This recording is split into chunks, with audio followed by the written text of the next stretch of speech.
We need to set the record straight about something important that nobody seems to notice. Sean Payton and the Denver Broncos made a genius move, but no one is giving him credit. In fact, some people are even hating on him for it. But trust me, we'll see the results of this decision in the coming weeks. Despite a tough loss to the Los Angeles Chargers, there's still great news for the Broncos. Our path to the playoffs is still wide open, and I'm going to break it all down for you in this video. If you're new to the channel, I'm Ben, a diehard Denver Broncos fan. It would really help me out if you could smash that like and subscribe button, especially if you haven't given up on this team. Now, let's dive in. Look, if Sean Payton were in a boy band, I'd definitely be one of his biggest fans, traveling with him on tour. If he had a fan club, I'd be the first to sign up. But the hate against Sean Payton has gone too far. The amount of criticism he's getting after the Broncos' loss on Thursday Night Football is just ridiculous. I'm seeing people, even ones I usually respect, like Ryan's burner account, "I love your stuff, man," starting to blame Payton for the loss. And some, like Zach Bye, are saying you can't blame the short week, especially since it was Payton's decision to be there. Even the DNVR guys are jumping in, saying the Broncos lost because they chose to play on Thursday Night Football. But they're totally missing the point. Payton didn't agree to that Thursday night game to win that specific match. He agreed to it for a bigger reason, to give the Broncos a scheduling advantage when they face the Cincinnati Bengals. That's the real story. For the Broncos, last night was actually a double win. Flexing into that Thursday night game wasn't easy, and it might have been even harder than playing the Chargers. The Chargers haven't had a break since Week 5, while we were coming off a bye just 2 weeks ago. Sean Payton probably thought, this isn't going to affect my chances of winning that Chargers game too much. Why? Because Justin Herbert and the Chargers had just as short of a week as we did. The prep time didn't really give either team an advantage or disadvantage. But here's where the real win happened.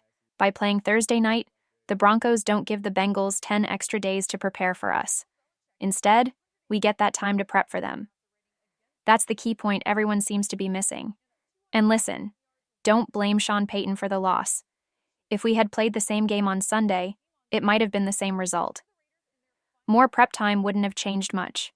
If anything, Payton and the coaching staff, who have been together for 2 years, actually had an advantage on that short week. They've already won a road Thursday night game, so this wasn't new territory for them. Payton didn't agree to that Thursday night game to win last night's matchup. His goal was to take away an advantage from Cincinnati and give it to us for next week. Next, let's talk about Bo Nix. It's great to see national people jumping on the Bo Nix bandwagon, but remember, this is the worst version of Bo Nix we'll ever see. Just like artificial intelligence is still improving, this is the least impressive Bo Nix will ever be. And remember, this is the longest season Bo Nix has ever played. Bo Nix has never played a season longer than 12 games. So when you hear Colin Cowherd say, "If I'm a Broncos fan, I'm thrilled with what we're getting from rookie Bo Nix, you should take it seriously." This is the time when rookies usually hit the rookie wall, but look at Bo Nix last night. He threw 2 touchdowns, no turnovers, and really controlled the game. We scored 27 points on the best defense in the league. That's something to be excited about. If you had told me before the game that the Broncos would score 27 points, I would have been thrilled. This Chargers defense is hyped as the best, and we managed to score 27 on them. Honestly, it could have been more. We missed a field goal and tried an onside kick instead of going for another touchdown at the end. Bo Nix's first 3 drives were impressive. He led methodical drives against a charged-up defense that had a lot to prove, and we scored 3 touchdowns in a row. Yes, we lost some momentum after that and got away from our game plan. There were some weird coaching decisions, but don't let that take away from how Bo Nix looked. He's the real deal, and he looks different, better. Here's a cool thought. Maybe the reason we didn't clinch last night is because of a storyline that's playing out. What if the Broncos clinched just like they did 9 years ago on the exact same date and against the same team? I don't actually believe this is scripted, but it would be a fun coincidence. And if that happens, we have a big advantage. 9 days to prep for the Bengals next week.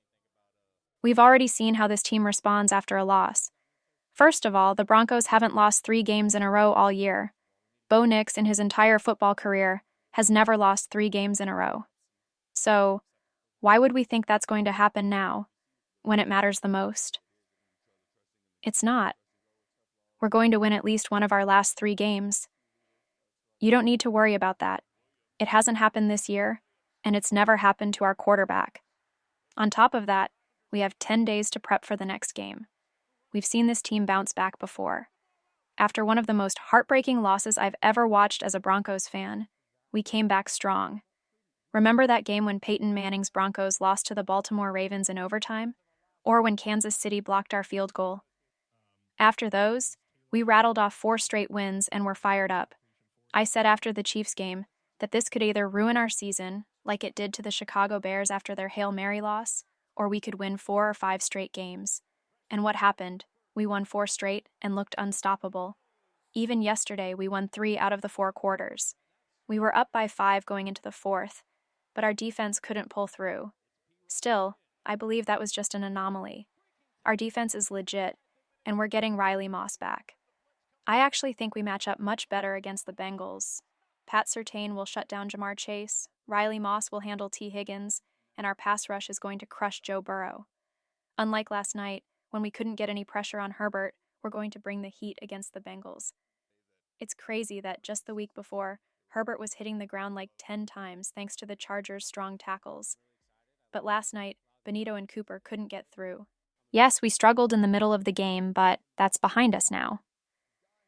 Looking ahead to the Cincinnati Bengals, I'm feeling really good. Our outside edge rushers are going to have a field day. Who knows? We might not even be biting our nails next week. The NFL might regret flexing the Broncos into Saturday night because the Bengals could very well be eliminated before then. They're playing the Browns, who have a lot to prove. With Dorian Thompson-Robinson and Myles Garrett, the Browns have a strong team. They've already beaten the Ravens and Steelers, so why couldn't they beat the Bengals, who just lost to the Patriots, one of the worst teams in football? Plus, the 49ers could easily beat the Dolphins, and if that happens, we might clinch this week and not even have to worry about the next few games. I'm feeling really good about it. Like C. Binger from Locked On Broncos said, "It's crazy to me that we're doubting Bo Nix. He had to throw the ball 40 times last night because we got away from the run game, but we still scored 27 points on the Chargers. What are we going to do to the Bengals, who have one of the worst defenses in the league? I think we'll score 40 points on them, especially with 10 days to prepare and get fired up. Don't give up on the Broncos now. Sean Payton hasn't made a bad move. Look at how this roster has overperformed. We shouldn't start doubting Payton now. He chose to flex into this game to take away an advantage from the Bengals and give it to us with extra rest. I feel great about it, and you should too. We need to get the run game figured out, but I think we will." Payton even wrote "run the ball" on the back of his play sheet. He needs to stick to that, and I hope he evaluates the running back situation during these 10 days. Why are we using 4 different running backs when we're down Jalil? Let's let Audrey get in the groove.